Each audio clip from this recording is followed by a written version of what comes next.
అందరూ చెప్పండి, ప్రార్థన చేశారు.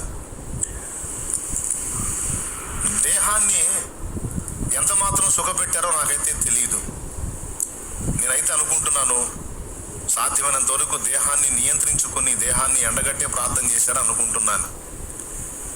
అరాకొర తిన్నారో లేకపోతే మొత్తంగా ఉపవాసం ఉన్నారో అక్కడైతే స్పష్టంగా చెప్పబడలేదు, కానీ ప్రభువు చెప్పాడు కనుక నాకు తెలిసి ఉపవసించి ప్రార్థించి ఉండొచ్చు, లేదా ఏదన్నా ఒక పూట ఏదన్నా బాగున్నోళ్ళు బాగున్నా తిని ఉండొచ్చు. అది ఏదన్నాగా 10 దినాల ప్రార్థనలో వాళ్ళు కనిపెట్టుకొని ఉన్నారు, ఎటు వెళ్ళలేదు, మేడ గది మీద కూర్చున్నారు, అందరూ ప్రార్థన చేస్తున్నారు, దేవుని సంగతులు ధ్యానించుకుంటున్నారు, ప్రార్థన చేస్తున్నారు, ధ్యానిస్తున్నారు, ప్రార్థన చేస్తున్నారు. వాగ్దానాన్ని ఎత్తిపట్ట, ప్రభువా నువ్వు మాట ఇచ్చావుగయ్యా, పంపించు తండ్రి, శక్తిని అయ్యా అని. దేవుని కృప. 10 రోజులప్పుడు 10వ రోజున ఒక తెల్లవారుజామున ఒక భయంకరమైన శబ్దం, ఒక బాంబు పేలిన శబ్దం వచ్చింది. బలముగా వీచు గాలి వంటి శబ్దం ఒకటి కలిగింది.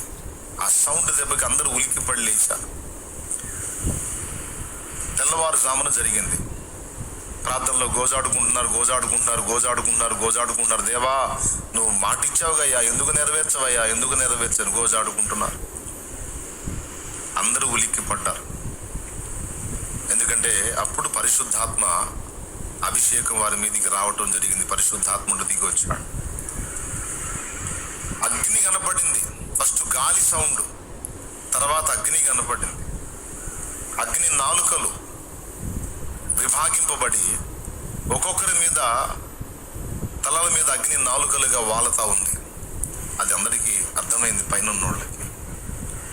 ఇక వాళ్ళంతా ఆ అభిషేకం పొందుకొని, ఆ పరిశుద్ధాత్మ శక్తిని పొందుకొని మైమరచి దాదాపు 14-15 రకాల భూ సంబంధమైన మనుషుల భాషలు మాట్లాడుతూ దేవుని కార్యాలను వివరిస్తూ దేవుని మహిమపరుస్తున్నారు.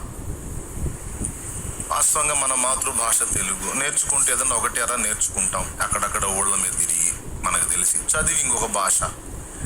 1-2 భాషలు అంటేనే కష్టం, 3 భాషలు అంటే గొప్ప. 3 భాషల్లో మాట్లాడగలవాడా, 3 భాషలు వచ్చండి అంటే 3 భాషలు వచ్చంటే గొప్పగా చూస్తాం.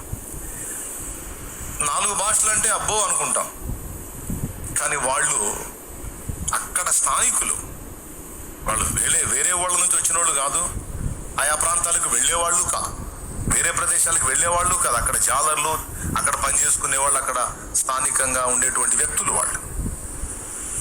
అలాంటి వ్యక్తులు 14-15 రకాల భాషల్లో మాట్లాడుతున్నప్పుడు అందరూ కూడా ఆ సౌండ్ విని వచ్చినటువంటి వేలాది మంది ప్రజలు వాళ్ళ నోట నుండి వచ్చినటువంటి అన్ని రకాల భాషలు విని ఆశ్చర్యపోయారు. ఎందుకంటే అది పండుగ సమయం.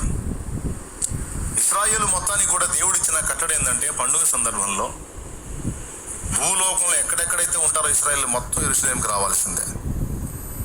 నువ్వు ఏ రాష్ట్రంలో ఉంటావు, ఏ దేశంలో ఉంటావో, ఏ ప్రాంతంలో ఉంటావో అందరూ అక్కడికి గ్యాదర్ అవ్వాలి. అది ఇశ్రాయేలుకు కట్టడ.